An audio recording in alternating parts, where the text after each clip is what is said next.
The slap echoed through Latte World Mall like a gunshot. My head snapped to the side, the metallic taste of blood flooding my mouth as designer shopping bags scattered across the marble floor. Pain bloomed across my cheek, sharp and humiliating. Hundreds of eyes turned toward me during Seoul Fashion Week's after-party. Camera phones lifted like weapons. I stood frozen in my emerald silk dress, feeling the weight of every stare. "Stay away from my wife, you desperate stalker," Marcus snarled, standing over me with his hand still raised. 4 years. For years since he'd stolen everything from me and vanished. For years since he'd left me broken and homeless. And now he didn't even recognize me. His new wife, a Korean socialite in head-to-toe Chanel, clutched his arm and sneered at me like I was trash beneath her custom Louboutins. Security guards moved toward us. The crowd whispered and recorded. My vision blurred with tears of rage and shock. Then my phone rang. The screen read, "Yobo Red Heart, husband" in Korean. Marcus's eyes dropped to my hand. To the diamond ring that cost more than his car, his face went pale. "Before we continue with this incredible story, please take a moment to comment below and let me know where you're watching from. What city? What country? I love connecting with viewers from all around the world. And if you haven't already, hit that subscribe button and turn on notifications so you never miss our powerful stories of love, survival, and redemption.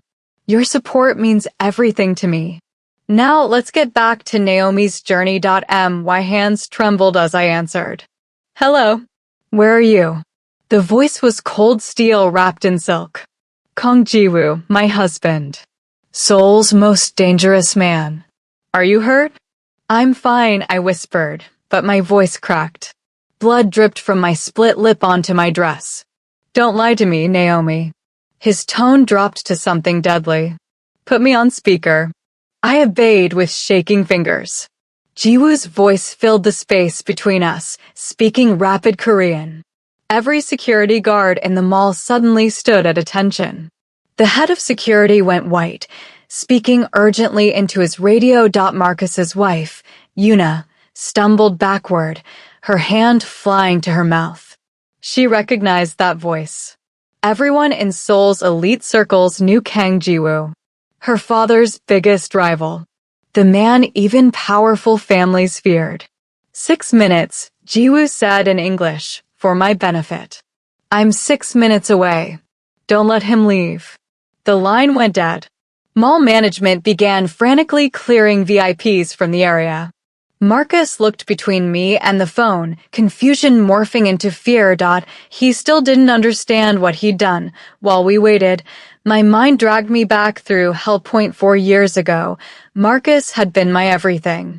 We met in college, fell in love over late-night study sessions and shared dreams. I worked 2 jobs to support us through his graduate program. He promised marriage, promised forever. Then Mom got cancer. Stage 4. I emptied my savings for her treatment, took out loans I couldn't afford. Marcus held my hand through every hospital visit, swore he'd help me through it. 2 weeks after Mom died, he was gone.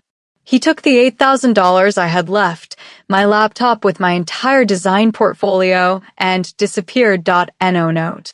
No explanation. Just blocked numbers and empty promises. I found out later he'd been cheating with a Korean exchange student. The same woman now clinging to his arm. Yuna. They'd laughed while packing his things from our apartment. She'd worn my jewelry. I spent a year homeless, sleeping in my car, working 3 jobs just to eat. The grief of losing Mom and Marcus nearly destroyed me. Seoul was supposed to be my escape. My fresh start. A convoy of black SUVs screeched into the mall's VIP entrance. The crowd parted like water. 8 men in tailored suits emerged first, moving with military precision. Then he stepped out, Kang Ji-woo. 6'2", moving like a predator in a Tom Ford suit that probably cost more than Marcus's startup. His dark eyes swept the scene, found me, and something dangerous flickered across. His face. He walked past Marcus without a glance, came straight to me. His hands cupped my face with devastating gentleness, tilting my head to examine my split lip and the finger marks blooming purple on my cheek. Who? One word. Glacial calm. I didn't need to answer. His eyes had already found Marcus. Jiwoo turned slowly. When he spoke, his voice carried absolute authority. You put your hands on my wife? Marcus tried to stammer something. An apology. An excuse. Jiwoo held up one finger. Silence fell like a hammer. You have 10 seconds to tell me why I shouldn't break every bone in your hand. Jiwoo's head of security appeared with a tablet. My husband had Marcus investigated in the 8 minutes since my call. He began reading aloud in perfect English. Marcus Chin. Age 32.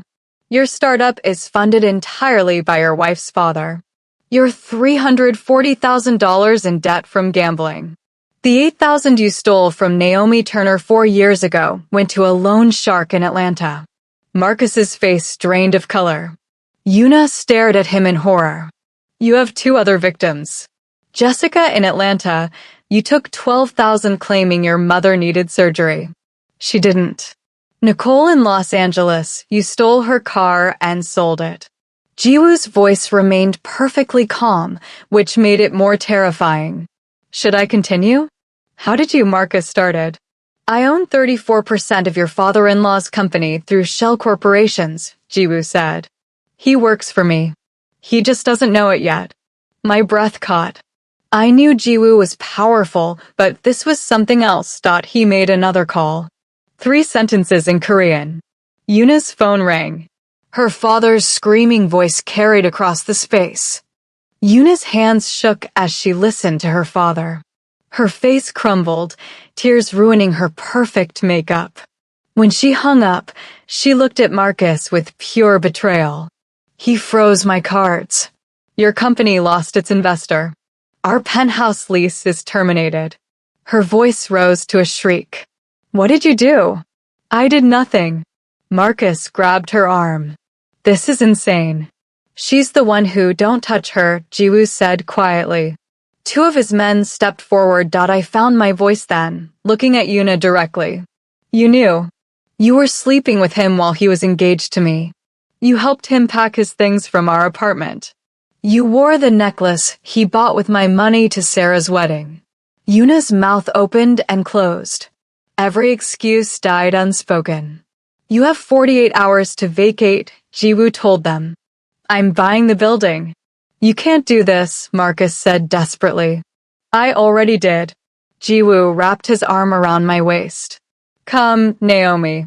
We're leaving. As we walked away, I heard Marcus fall to his knees, begging. I didn't look back. I in the car. Jiwoo held my hand while I shook. Tell me what you need. I need to understand how this happened, I whispered. How did I end up here? With you. He smiled, that rare soft expression he saved only for me. You saved my sister. Remember? I did. 18 months ago, I was teaching English at a private academy. Jiwoo's teenage sister Hannah was my student. She'd been getting blackmailed by classmates over photos. I'd helped her, gone against wealthy parents who wanted it buried, protected her when others wouldn't. Jiwoo had shown up to thank me personally. Asked me to dinner. I declined, maintaining professional boundaries. He kept coming back. Every week, a different reason. Language exchange. Cultural questions.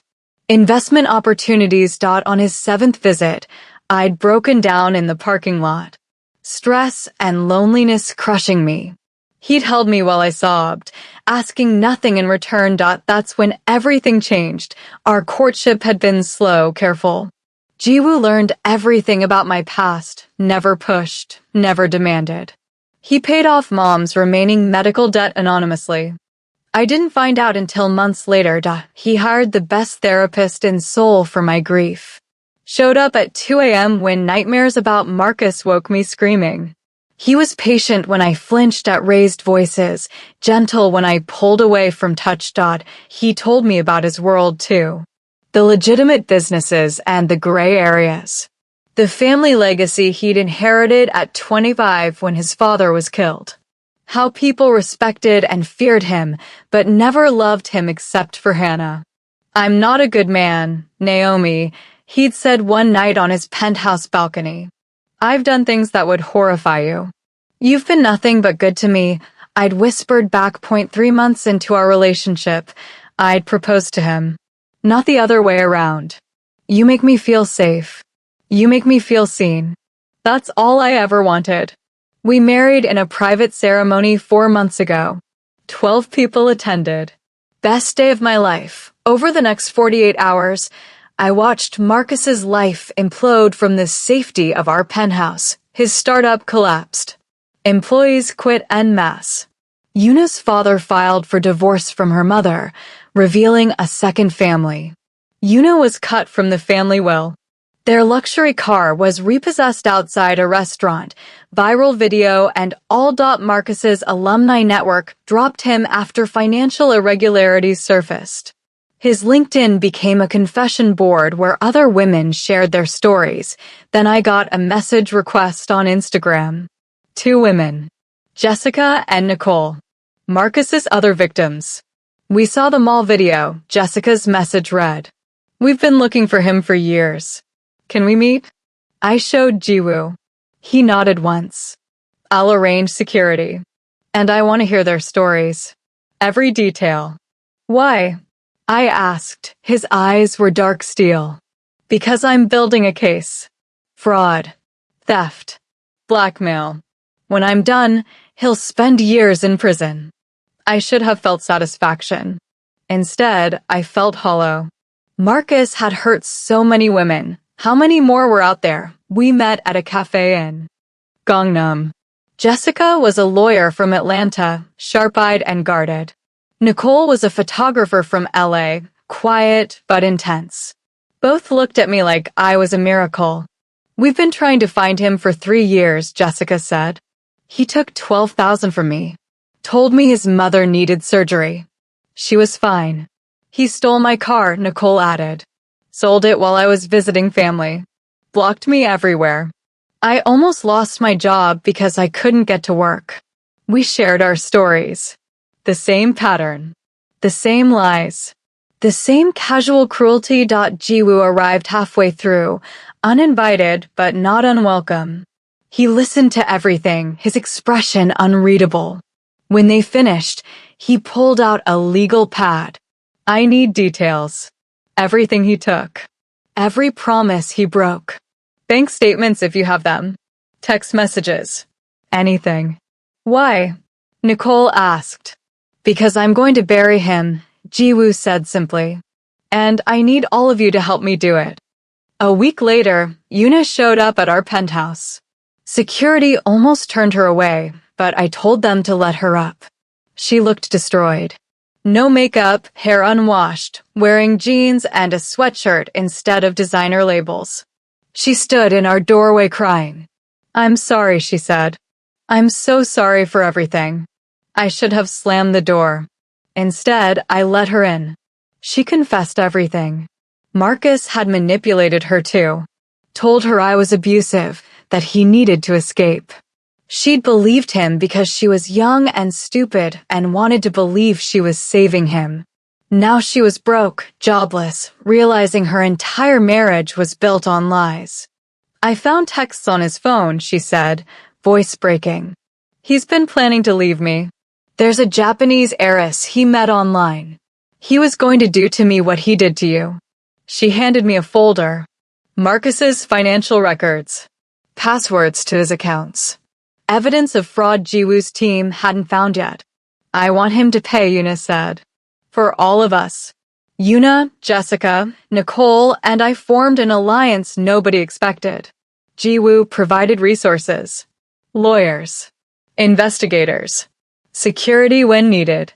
We discovered Marcus's pattern went back 10 years. At least 7 women. Same tactics every time. Target successful women going through hard times, offer support, embed himself in their lives, steal, vanish. Then we found something that stopped my heart. A suicide. 3 years ago. A woman named Michelle. She'd jumped from her apartment building 2 weeks after Marcus cleaned out her accounts. Her family never knew why. The police ruled it depression. We knew better.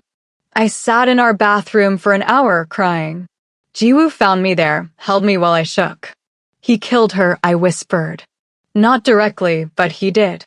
I know. His voice was gentle. We're going to make sure her family knows the truth. And we're going to make sure he never does this again. How? Leave that to me. Marcus tried to fight back. A threatening email arrived, claiming he had intimate photos from our relationship. He'd release them and ruin my reputation in Seoul's conservative society. I panicked. Jiwoo didn't. His tech team traced the email to a love motel in Itaewon.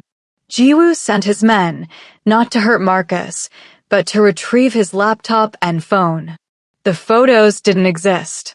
It was a desperate bluff. But Marcus's devices contained evidence of blackmail attempts against other women.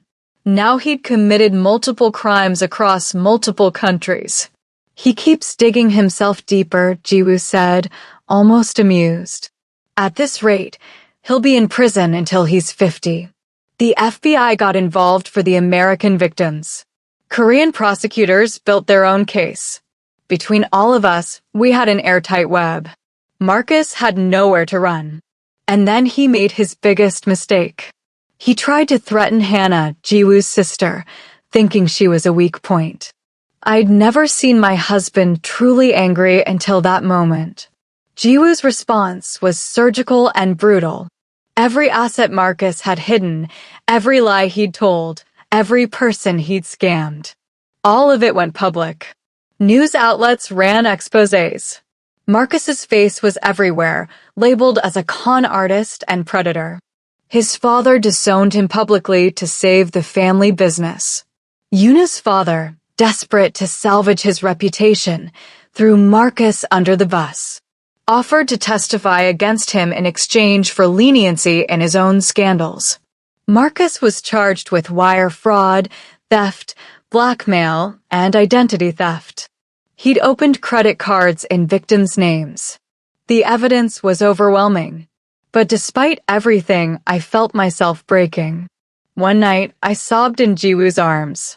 What if I'd reported him years ago? What if Michelle would still be alive? Stop. He held me tighter. You survived. You rebuilt your life. You're helping these women now. That's what matters. I want to face him, I said suddenly. Before the trial. I need to tell him what he destroyed. Jiwoo studied my face. Are you sure? Yes. The meeting was arranged in a private room. Marcus sat handcuffed, flanked by lawyers. He looked smaller somehow, diminished by consequences. I'd written a letter. My hands shook as I read it. You took my money, my trust, my hope. You abandoned me when my mother was dying. You stole my dignity and my dreams. But you didn't break me, Marcus. I'm stronger than you ever knew. I found love you'll never understand. I built a life you can't touch. And now I'm making sure you never do this to anyone again. He tried to interrupt, to justify, to minimize. I cut him off. I'm 3 months pregnant. My child will grow up knowing their father is a good man who protects the people he loves. You'll grow old in a cell knowing you destroyed the only real love you ever had. His face crumbled. Finally, he understood what he'd lost. We left him there, still trying to speak, his words falling on deaf ears. The trial was a media circus. Marcus's lawyer tried to paint him as a victim of circumstances, a man who made mistakes but didn't deserve prison. All 7 women testified. I went first, telling the story of abandonment and theft.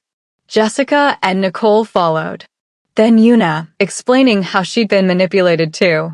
Michelle's mother gave a victim impact statement that left the courtroom in tears. She'd brought photos of her daughter, achievements Marcus had helped destroy. The evidence was overwhelming.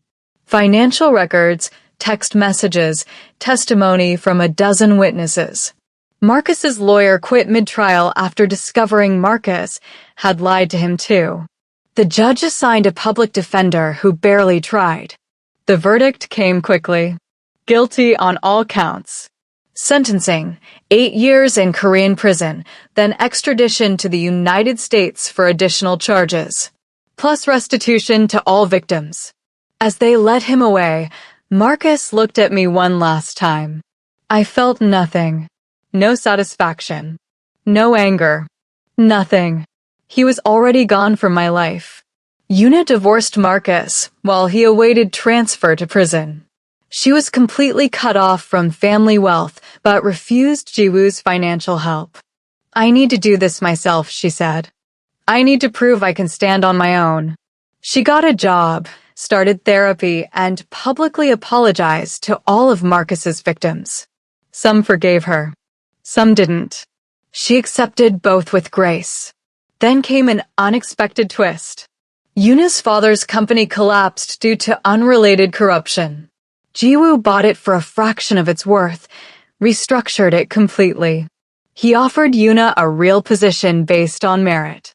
She'd majored in business, had actual skills beyond being a socialite. I don't deserve this, she told me when I visited her new office. No, I agreed. But everyone deserves a second chance. I got mine. Now it's yours. We'd never be best friends. But we understood each other. Both of us had survived Marcus in different ways. With the trial over, I channeled everything into a new project. The Phoenix Foundation, named for Rising from Ashes. Resources for women recovering from financial abuse and intimate partner fraud. Emergency housing. Legal aid. Job training. Therapy. Financial literacy classes. Jiwoo provided initial funding. Settlements from Marcus's case added more. Donations poured in after media coverage. We opened in a renovated building in Gangnam. 20 beds, offices, classrooms, a child care center. The opening ceremony was packed. Press. Donors. Survivors. Michelle's family donated $500,000 in her memory. Her name became our scholarship program. Applications flooded in. Women from across Asia. Stories that mirrored mine. I read every single one. You're changing lives, Jiwoo said, watching me work late one night. I'm trying to make sure what happened to me never happens to anyone else, I replied. But the universe had other plans. A Korean news outlet ran a hit piece on me. Vicious and racist, it questioned my motives, suggested I trapped Jiwoo for money, implied the foundation was money laundering. They dug into my past, twisted facts, painted me as a gold digger who'd manipulated a powerful man. I read it in our kitchen, hands shaking with rage. Jiwoo came home to find me crying. He read the article, his expression darkening with every paragraph. I know who paid for this, he said quietly. The Choi family. They want to discredit me through you. What are we going to do? I asked. I'm going to destroy them. His voice was flat, final. No. I stood up. We fight this legally or not at all. I won't let you become a monster for me. We argued for the first time in our marriage. Jiwoo thought I was naive. I thought he was too quick to violence. Finally, I made a decision. I'm going public. My way. I contacted a major news network and asked for an interview. No scripts. No restrictions. Just me telling my truth. The interviewer was tough but fair. I told her everything. Marcus. The abuse. The homelessness. Meeting Jiwoo. The foundation. Some people say you married for money, she said. I married for love, I replied. Everything else came after. My husband is complicated, yes. His world is darker than mine. But he's never been anything but good to me. That's all that matters. What about the foundation accusations? Every penny is accounted for. Our books are open. Anyone can audit us. We're helping real women with real problems. That's not a scam. That's justice. The interview aired prime time. 12 million views in the first day. Comments overwhelmingly supportive. The Choi family backed down. The news outlet that ran the hit piece issued a retraction. I'd won without Jiwoo's methods. Proved that truth was stronger than intimidation. He kissed me after. I'm proud of you. And terrified of you. I laughed. Good. 2 months later, I went into labor early. Stress from everything had taken its toll. Jiwoo was in a business meeting 2 hours away.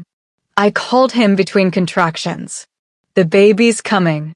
He abandoned everything. His driver later told me they hit 150 kilometers per hour on the highway. Jiwoo arrived at the hospital 10 minutes before delivery, still in his suit, completely terrified. You're here, I gasped. Always, he promised. Our daughter was born healthy, screaming, perfect. We named her Luna. Light that came after darkness. Holding her, I felt complete for the first time in years. A week later, a letter arrived from prison. Marcus's handwriting. I almost threw it away. Read it, Jiwoo said gently.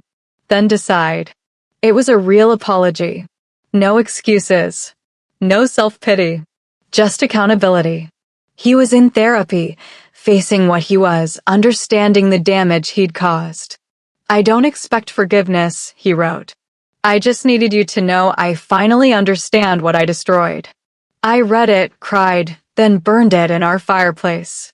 I don't forgive him, I told Jiwoo. But I'm free of him. Finally. 1 year later, the foundation was thriving. We'd helped over 200 women.